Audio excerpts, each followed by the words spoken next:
Welcome to Bloomberg Markets. I'm Bonnie Quinn. Stocks moving lower as traders weigh a positive reading on the economy alongside the escalating conflict in the Middle East.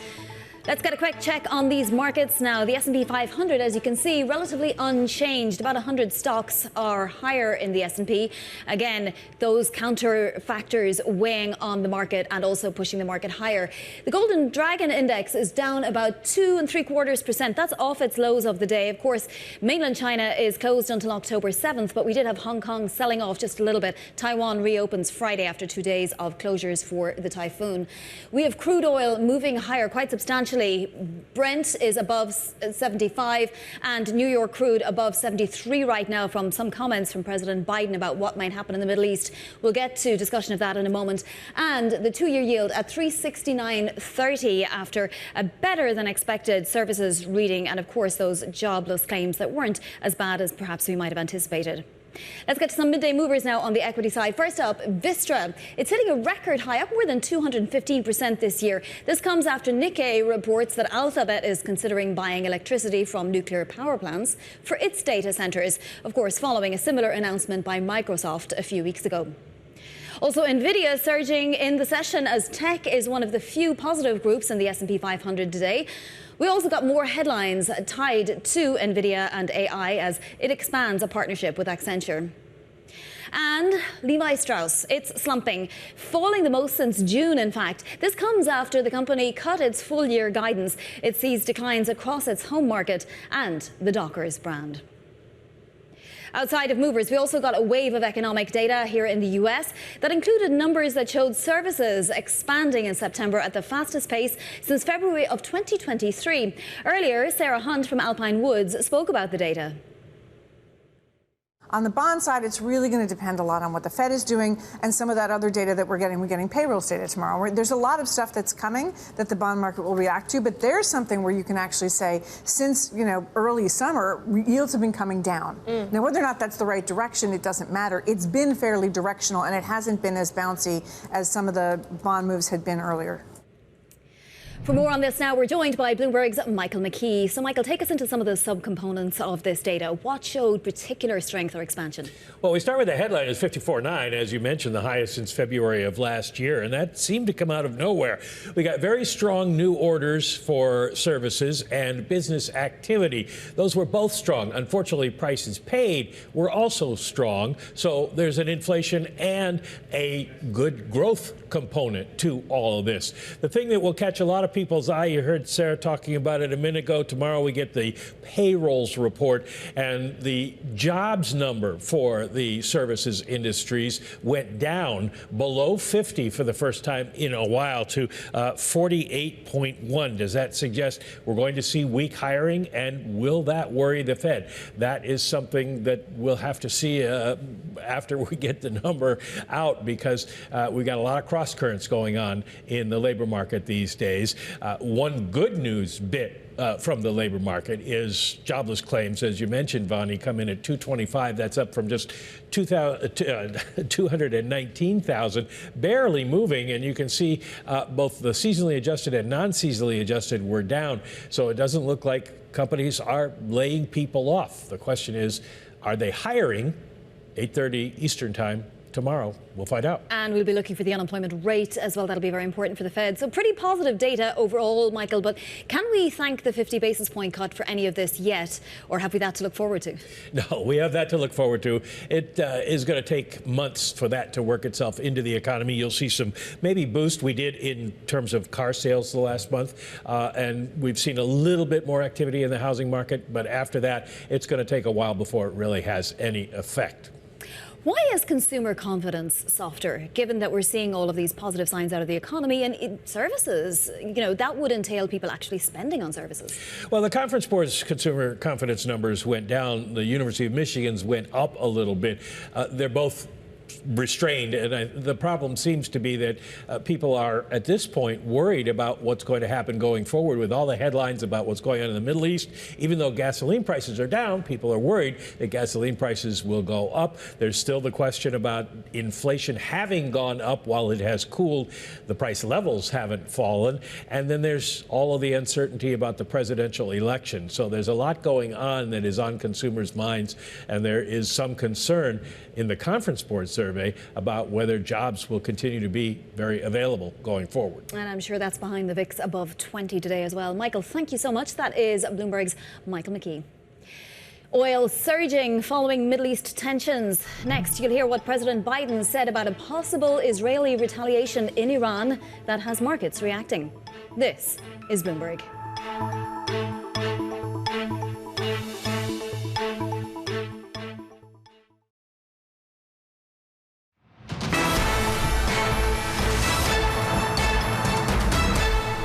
This is Bloomberg Markets. I'm Bonnie Quinn. Main thing moving oil markets today is this short comment from President Biden earlier. It came after a reporter asked about Israel possibly hitting Iranian oil infrastructure. Take a listen. Do you support Israel striking Iran's oil facilities, sir? We're in discussion. For more now, let's bring in Bloomberg News reporter Bobby Ghosh. So, Bobby, it was a comment that really could mean anything. He said, we're discussing it, not exactly clear who we are, whether it's just U.S. people or U.S. and Israel, and what kind of an attack would that be? But let's say there is to be some kind of an attack on energy infrastructure in Iran. Does the U.S. have any choice but to support Israel? Not really, not really. It was a typical Bidenian off-the-cuff remark where, every one of those three words is open to we discuss it. What does he mean by any of those three words? But it's the sort of thing that moves markets, as we've seen. And but the cold reality is, no matter how much the White House is discussing it, Israel will make its calculations based on opportunity and availability of targets. Now, we could say that with Iran, it is a target-rich environment. There's a lot of different targets to choose from. Military targets, obviously, lots of those.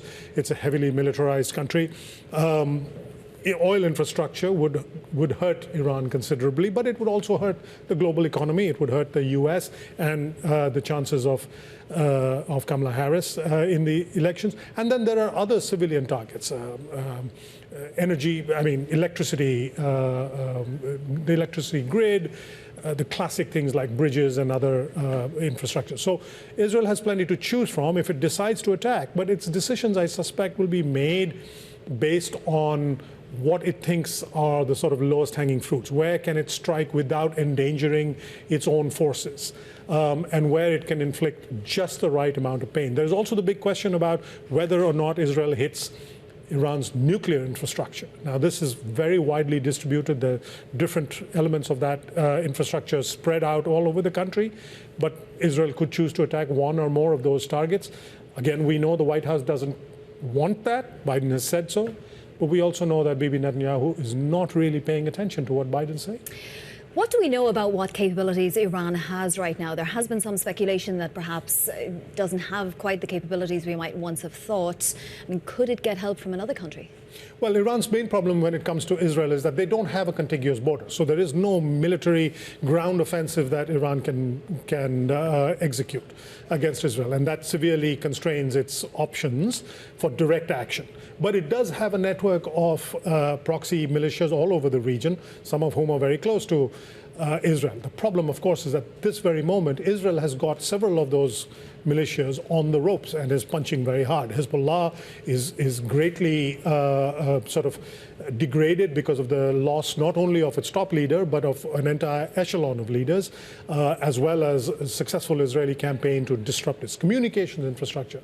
Hamas, which is another Iranian proxy, has been greatly degraded over a year's worth of Israeli military operation. The Houthis, who are in Yemen, are a little far away. They can fire off rockets, but again, those rockets can be anticipated by the Israeli Iron Dome infrastructure. Now that leaves the Iraqi militias, who don't really have the same level of military capability. So this is a moment of unique weakness on the part of Iran, and it is a moment that Israel, not unreasonably, wants to take advantage of. Well, the other thing that's happening is that it's a cultural moment in Iran, right? Or it was right before this. So there's a new president. Obviously, the supreme leader is the supreme leader. But there were a little bit of nerves around what would happen culturally in Iran. Is it a moment where it can afford to step back? Well, so the regime depends very much on its anti-Israeli, anti-Semitic ideology. You take that ideology away and the regime loses some of its very reason to exist. So I can't imagine that they would back away from that. And with that being one of the core elements of its ideology, a lot of things then kind of click into place. Yes, the president, Pezeshkian, is more moderate than the supreme leader, but he is essentially powerless. In the Iranian system, the president basically doesn't have a great deal of authority. All he can do when the supreme leader says jump is to ask how high. The concern in the Israeli regime over the few days before the missile attack was launched a couple of days ago, the concern was whether responding or attacking Israel directly would be falling into a trap. So the concern was not so much cultural as strategic. And I think ultimately the decision was taken by the hardliners that whether or not it was a trap, this was something Iran had to do in order to try and restore some of the prestige it has lost in the region. It had to make a direct attack on Israel, and now it has to live with the consequences of that. Briefly, is Netanyahu afraid of Iran at all right now? I mean, obviously he has to continue to pacify the hawks in his regime. There seem to be more of them now than ever before, but he does have several fronts at the moment that are, in the midst of battle. He's fighting two ground wars against Hamas in the south and against Hezbollah in the north. But I think his sense is that Iran, as I was saying, this is a unique opportunity. Not for decades has Iran been this weak and this vulnerable. And having provoked Israel with that missile attack, it is open to direct attack. And as much as the larger, wider world, not just the Biden administration, wants to see a de-escalation of tensions in the region, nobody can reasonably now protest if Israel chooses to respond to a direct attack by Iran. Bobby, thank you so much for all of that context. That is Bloomberg's Bobby Ghosh, and of course this coming after President Biden said we're discussing it in reference to any potential attack by Israel on Iranian infrastructure. Coming up, private capital enters a new era of lower rates. Bloomberg's Money Undercover segment is next with the president and CEO of Churchill Asset Management, Ken Kencel. This is Bloomberg.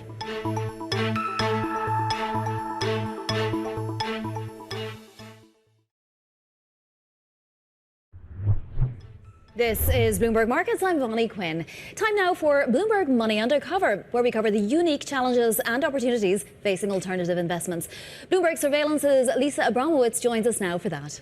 Thank you so much, Vonnie. I'm here right now with somebody who has been in this market for a very long time, Ken Kencel, President and Chief Executive Officer of Churchill Asset Management. It has about $50 billion under management of private capital as the affiliate of Nuveen. In many ways, we've seen this regime change. We've been talking about it. We've been talking about with public debt markets in terms of 50 basis point rate cut. It changes everything. Private credit markets have been pretty hot for a long time, but how much have you seen in some ways a turbocharging of the activity that already has been going on in private credit? Yeah, well, great to see you, Lisa, and great to be back again and chatting about private credit, my favorite topic. So I would say that certainly the decline in rates and the more normalization as we head into the new rate environment has been a real spur for economic activity, certainly deal activity in the private credit market. We had about $33 billion of activity in the second quarter. That is the most active quarter in private credit that we've seen in the last 3 years. As a firm, our activity is up, over double in the past year. So I think that rates coming back and more normalized rate dynamic is good news for private credit. It's certainly good news for companies that are trying to address the higher rate environment. So I think that's also taking some pressure off underlying businesses. So I think that all points to what will be a very active 2025, and certainly we are extremely active now as we head toward the end of the year. So you're tasked with actually looking at the balance sheets and understanding how healthy these companies are, what their business propositions are, whether they're going to get paid back. And, there's been this big question right now. Are we on the precipice of some sort of downturn? Are these companies actually accelerating their revenues? Are margins expanding? Are they shrinking? What are you seeing? How attractive are the companies coming to you saying, we just really could use a loan? Well, interestingly, I would say in terms of the quality of the companies we're seeing and the quality of the deal flow we're seeing, certainly over the last couple of years, it was really only the highest quality businesses that could really put themselves up for sale, right? Because they had a good story in terms of performance, an ability to pass on price increases, which were significant.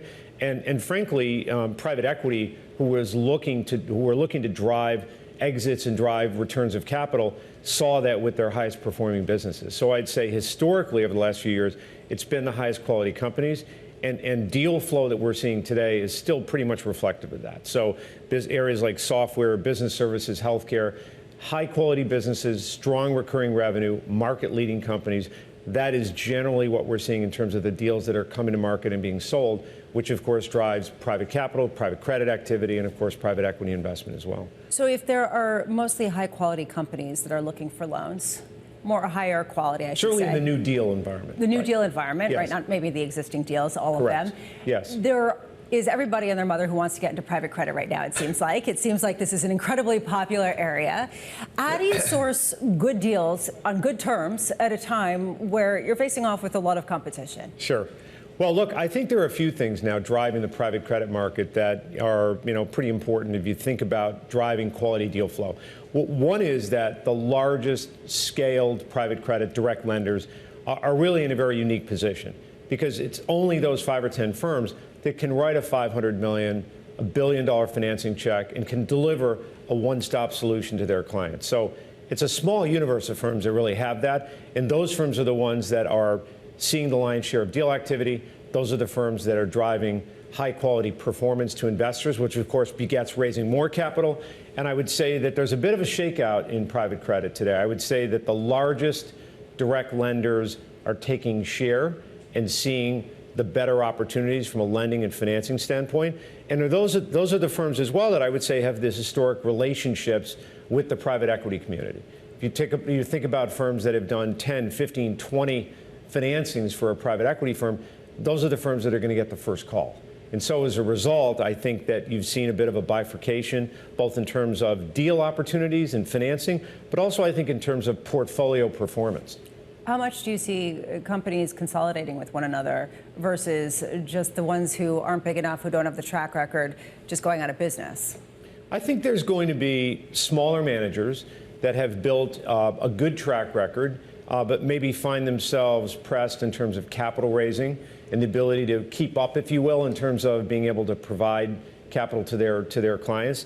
So I think you'll see particularly firms that are not in private credit. So some of the traditional asset managers that have recognized that private credit has a long-term seat at the table, if you will, that need that capability, want to deliver that capability to their clients and their investors. And so I think you'll see some of these smaller teams, and we've already seen it, kind of snapped up, if you will, by the traditional managers, and I think you'll see some M&A activity there.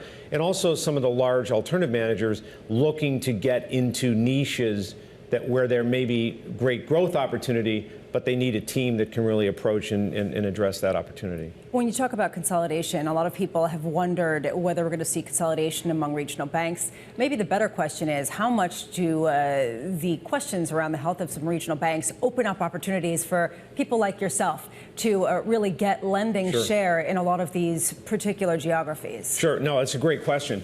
And if you think about private credit over the last 10, 15, 20 years, it's really been the story of cash flow lending, right? Traditional cash flow based lending, mid-market companies, where the banks have historically continued to play are in those smaller regional businesses, asset-based lending, inventory finance, more asset-based activities. And I think what you've seen are the largest alts managers now that are saying, wait, there's not only an opportunity here in traditional cash flow lending, but also in some of these more niche areas where banks historically have played, where they are starting to reduce their capital allocations and are looking to kind of pull back on some of their investment activity. And you've seen some M&A in around ABL in areas where the asset managers are looking to expand their footprint.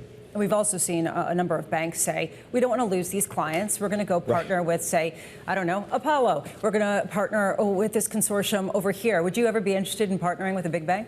Absolutely. Look, I think the banks have great client relationships. They've got long-standing credit cultures. They are looking for ways to leverage those relationships and deliver more for their clients. The question really is, does the economic model work for them in terms of delivering that financing and that capital? And I think increasingly banks are saying, look, we have great relationships. There's real value there. How do we deliver alternative solutions to our clients? So, for example, forming a partnership to be able to offer a larger syndicated loan client, not just an underwritten, distributed syndication, but also a fully committed private credit alternative that is literally a one-stop shop. Here's your commitment letter, and oh, by the way, you're trying to do an M&A transaction in 3 weeks, and so speed and certainty and confidentiality are all important. I think that the large cap market certainly has now become one where you really have companies choosing between a syndicated alternative or a private credit alternative, and banks realizing that are looking for ways to form partnerships to be able to deliver those opportunities. We're talking about all these ways that companies might be interested in taking actions. And I talked to some executives who say, I don't want to take any actions ahead of, in particular, the election, given the fact that there could be a lot of potential differences in policy, et cetera. How much do you see that? I mean, with the clients, the companies you lend to, just in general, just a reluctance to really make big moves? Certainly in the middle market, our market and all of our financing are for companies owned by private equity firms. And I would say there is a tremendous desire to create liquidity and to deliver capital back to investors. As I think the last 2 years haven't been great in that regard. Distributions by private equity firms, have been very low for the last couple of years, and really as a result of M&A activity. So I think private equity is absolutely gearing back up for increased activity, both on the new deal side. We've seen that in continuation vehicles and in secondary vehicles, where private equity firms are picking one of their 2 or 3 most highest performing businesses and putting them in a CV and selling them to a continuation vehicle in order to create some liquidity for investors. So I think we're at a point where, yes, there's a little bit of hesitancy regarding the election, but I think that hesitancy will obviously give way to significant activity in 2025. I could talk to you for the rest of the afternoon. Unfortunately, we have to leave it there. Ken Kencel, President and Chief Executive Officer of Churchill Asset Management. A pleasure having you on set. Vonnie, I'll send it back to you.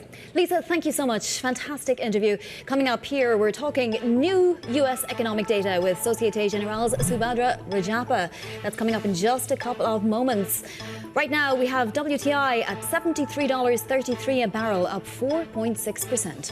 This is Bloomberg.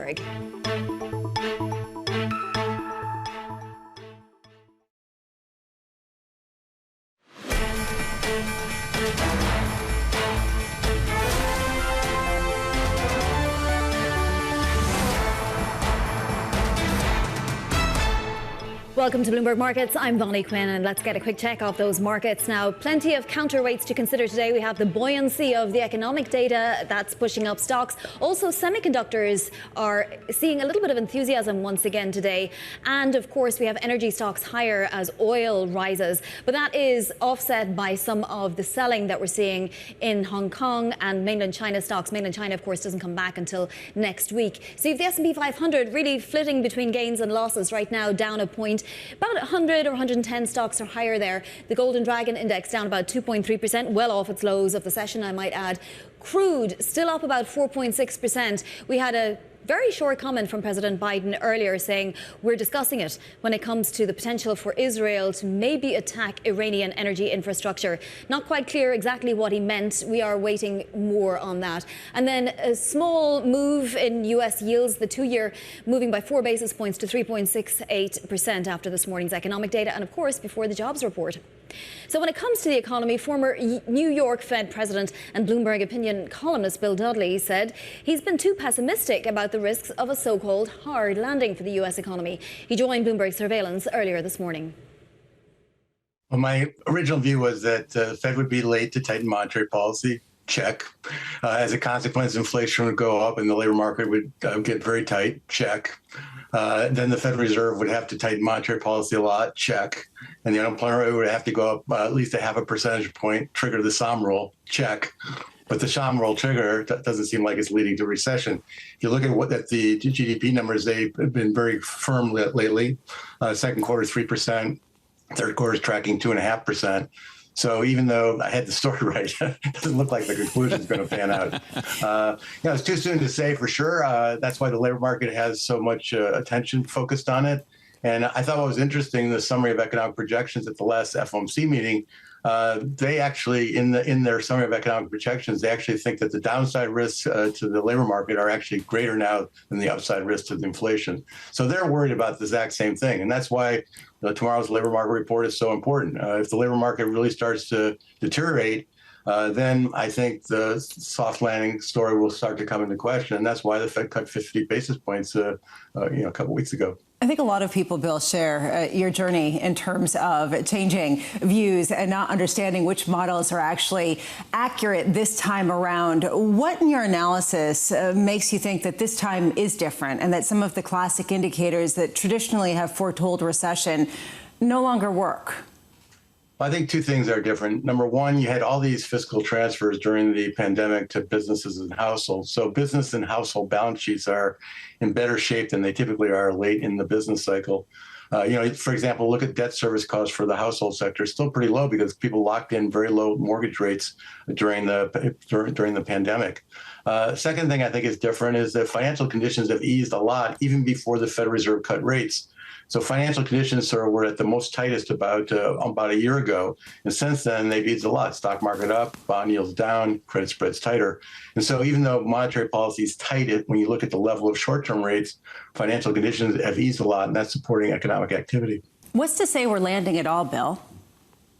Well, that's a good question. I mean, I think, the Fed would like the economy to grow, 2.5%, keep the unemployment rate right where it is. And the third quarter, it looks like it's shaping up that way. But keeping on that that nice edge, growth not strong enough to cause a resurgence of inflation, not weak enough to lead to the kind of deterioration in the labor market that would lead to a recession, that's going to be tough to keep on that nice edge.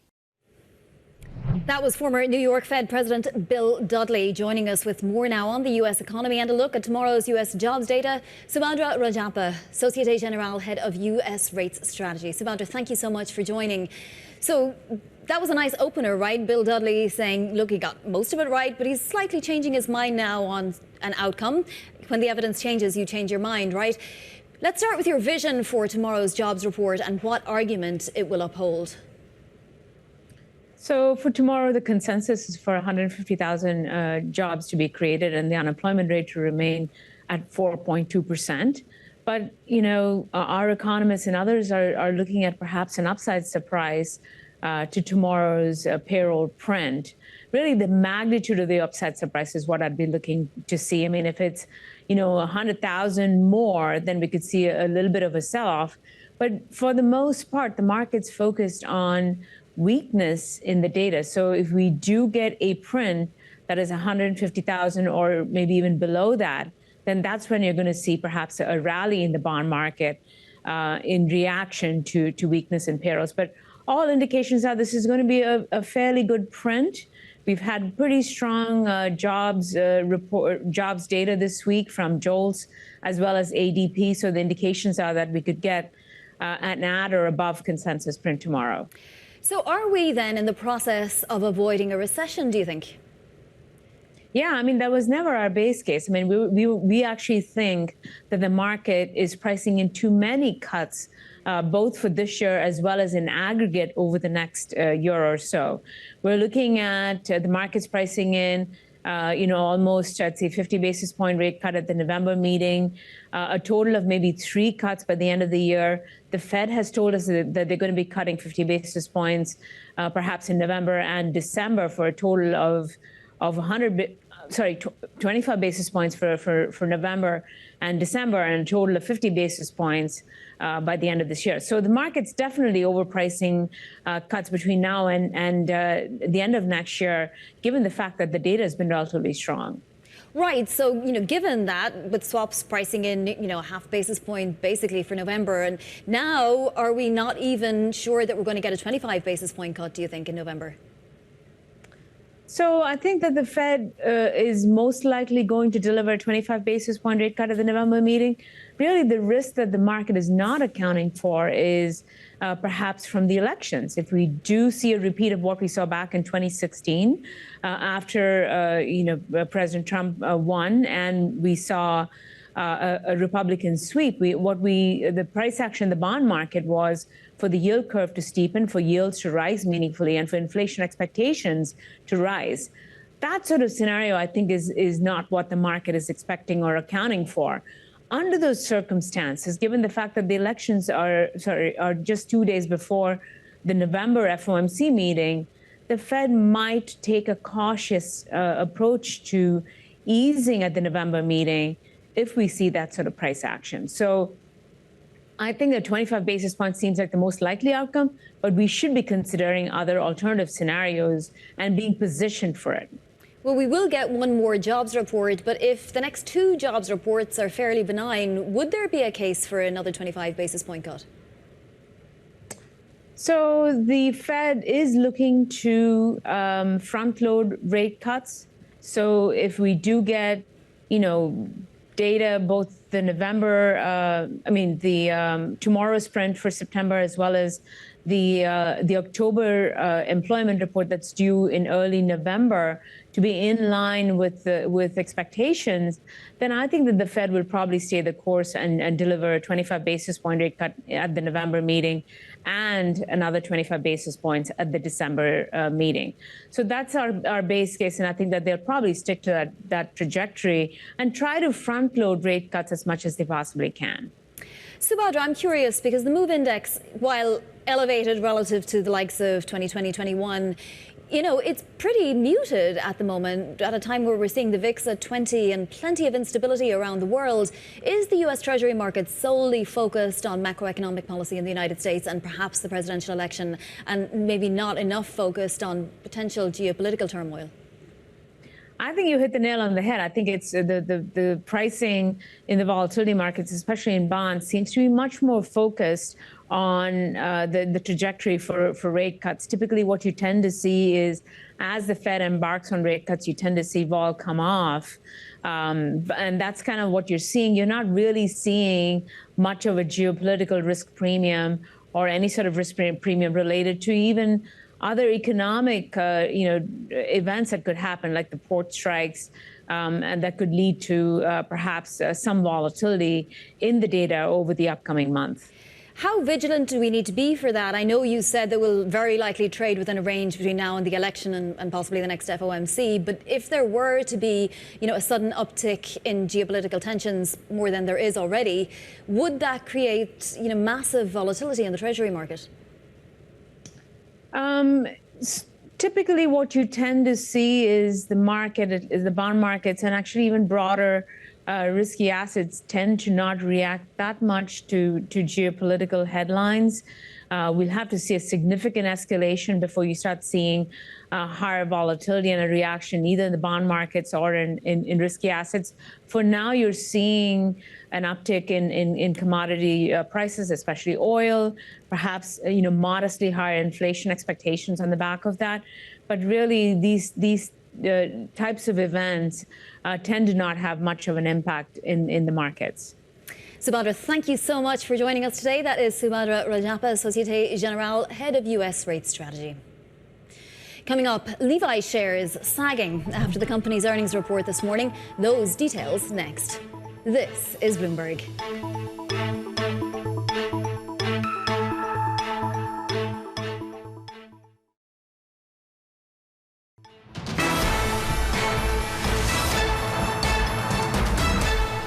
This is Bloomberg Markets. I'm Bonnie Quinn. Time now for the stock of the hour. Shares of Levi Strauss tumbling today after it narrowed its full-year revenue outlook.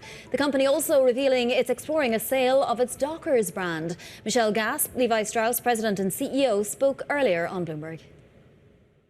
We're really confident in our long-term strategies for the business, and ultimately we see the business growing to about $10 billion in sales over time.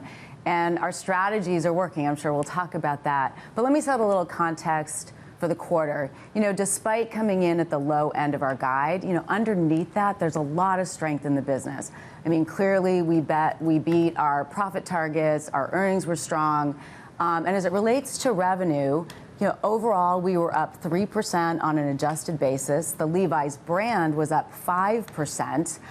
Yet we did have a couple areas that underperformed, namely our China business, Mexico, and also on Dockers. In terms of China, I would say that we have our own executional opportunities there. It's a big market. We see the long-term potential. For more on Levi's now, we're joined by Bloomberg's Julia Fanzeres, who is reporting on this story. So, Julia, we're off our lows, but we're still down a bunch today on Levi. Why? I think that the analyst expectations were incredibly high going in. There were a lot of tailwinds to support a strong quarter, including a lot of denim trends such as wide leg jeans that were helping boost sales, Beyonce's song from earlier this year, and analysts saw this and they were disappointed by wholesale numbers. And so I think that that's really why investors are really struggling to see why they would want to invest in Levi's right now. But there are still strategic shifts that the company is putting in place, such as their direct-to-consumer, which is very strong. Their brand is doing very well as well. So I think that is something incredibly important to focus on, along with the fact that the Beyonce collaboration, that is really expecting to bring in a lot of attention. I can't wait to see that. Although she has had some forays into apparel in the past that maybe haven't done so well, which is really interesting. It seems like people want Beyonce's voice, maybe not so much what she brings in terms of clothes. So we will see. But talk to us about the weaker parts of the business. So they're looking at Dockers. Yes, and this is not the first time that they've tried to sell Dockers. In 2004, they were thinking of selling it to a private equity firm, but it did not end up selling, and it has been underperforming for several quarters now. So it makes sense why they are trying to offload this company. And we heard Michelle Gasp, she seems very confident that they're going to be able to do so. Any ideas of who might be looking at it or what they're trying to do in terms of shopping it, or are they just in the very, very early stages of this? They're in the very early stages of this, and they haven't given us a lot of guidance on that. So talk to us about Beyonce. How did this happen in the first place, and what are we expecting to hear? So it started with Beyonce naming a title on her Cowboy Carter album, Levi Jeans with Two Eyes, and they said it was completely organic, and now they're going forward with this collaboration where she's doing a lot of advertisements, but I think there is still a lot of expectations, and they're going to have to deliver on that. They're going to have to show that that is going to move to higher sales. Yeah, absolutely, and they're also going to have to keep up with the trends, right? Did I read that skinny jeans are back all of a sudden? Well, I'm afraid that they might be, but wide leg pants have been, for the last 10 years, still dominating the markets. There's a hint of skinny jeans being back, but they have really benefited from these wide leg pants. The fact that those wide legs have been such a huge part of their sales, and it's been also having consumers shop for other things like t-shirts that fit those wide leg pants. So that was quite a tailwind this past year. So they were really helped by that, and they're going to have to stay on top of these trends. It will be really interesting to see what impact Beyonce has in the coming quarters. I mean, Ivy Park didn't do so well, right, in the very end. It was expected to do extraordinarily well for her, but it's another area for Levi's to explore. Julia, thank you so much for staying on top of this for us. That is Julia Fanzeres, who has been reporting for us on Levi's. Coming up, a new ETF looks to capture the outperformance of China's biggest tech firms in the most recent days. This is Bloomberg.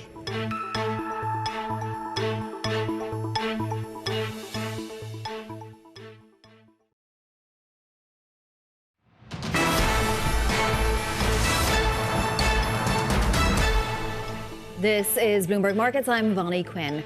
A new ETF looking to capture the performance of China's biggest tech firms.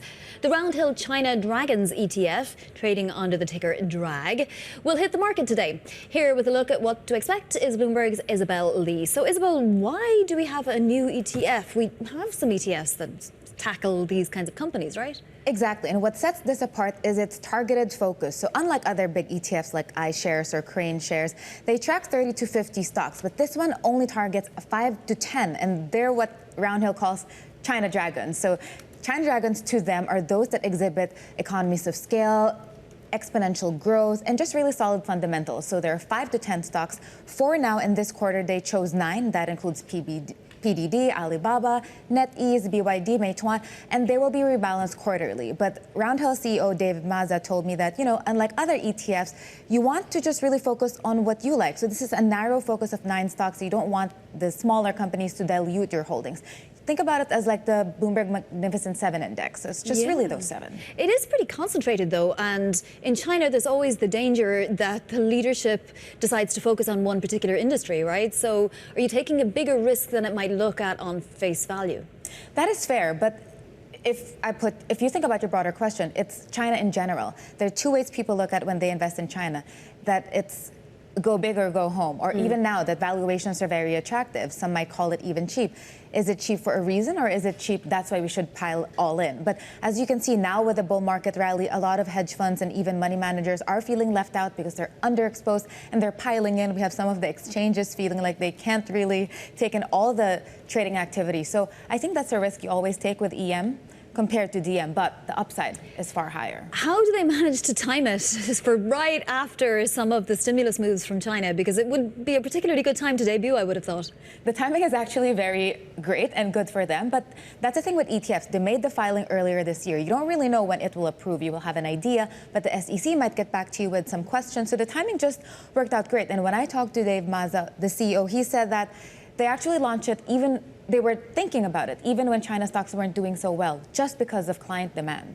What about fees? Does it compete with some of the others? I'm thinking KWeb or the CHAW? It's very competitive. It's only at 59 basis points. It's lower than most of the ETFs in its category. Some are usually 70 to 60, so it's a little cheaper, but still not that cheap because it's an active ETF. I want to ask you a little bit about the broader China market right now, because we are seeing, obviously, ADRs in the US trading and so on, but mainland China is closed. Hong Kong was open, and we saw stocks soaring, particularly developer stocks, but they're coming off the boil a bit today. What should we anticipate for after the Golden Week?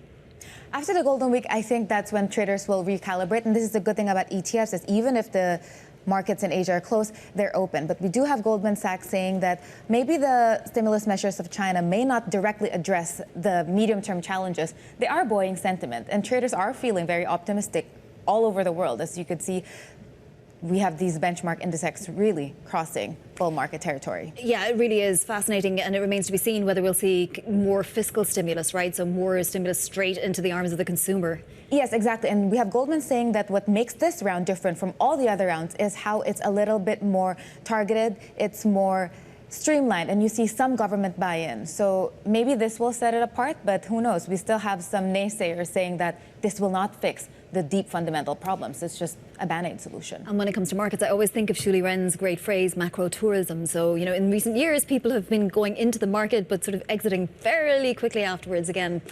Isabelle, thank you so much for joining us. That is Bloomberg's Isabelle Lee.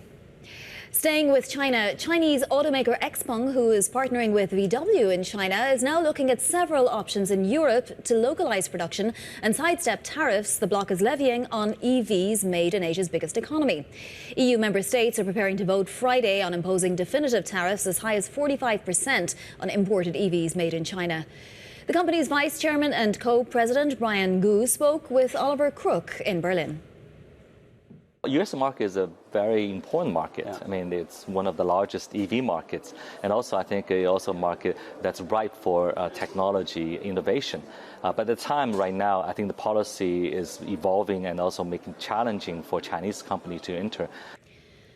All right, that was XPeng's Brian Gu. So let's take a look at where we stand markets-wise now, because I say a lot going on today. To the downside, we have the geopolitical risks that are causing oil to rise. WTI is now up more than 5% at $73.65 a barrel. Brent crude is above $77 a barrel. This just after President Biden said that he was considering what to do and how to discuss the potential for Israel to attack infrastructure targets in Iran, but we are well far from that possibility right now. The market just trading on the hypothetical. We have the SOX index higher today as well. Chips making a little bit of a rebound, but to counter that, we have some of the China stocks trading in the US much, much lower. That does it for Bloomberg Markets. I'm Vonnie Quinn.